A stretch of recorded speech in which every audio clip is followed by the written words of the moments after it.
I'm Harry Pinner, a lifelong pharmaceutical executive, initially a lawyer.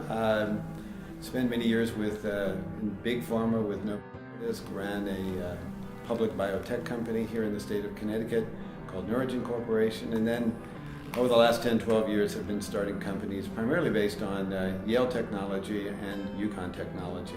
The last year and a half, I've had the privilege of playing a key role in a Connecticut Innovations sponsored initiative called SECT, the focus of which is to create new jobs and create wealth in the state of Connecticut around the life sciences industry.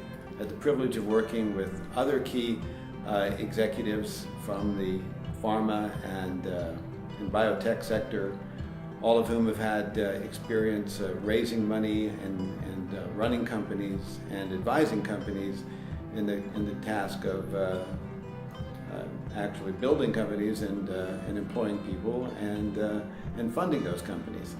That's what we do. We have Julie Olson, who I had the pleasure of meeting and working with while at Neurogen years ago on the business development side. She was at Pfizer. She's now run her own company. She's running a new biotech company. Susan Froschauer, who heads Cure.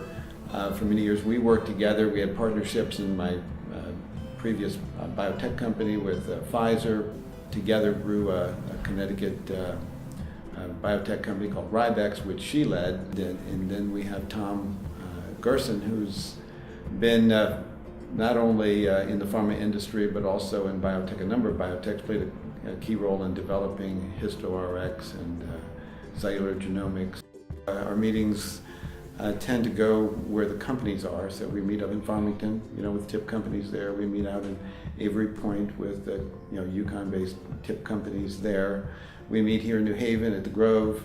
We tend also to meet offline during the week with individual companies where we know the entrepreneurs. The goal is to grow these companies to a certain point where they don't need us, so they get the financing that they need. Then they'll have a board of directors, and then they'll be off and running and developing their products. Some of the companies that we see are actually companies that have been around for a while that have run into some sort of roadblock in terms of getting to the next stage.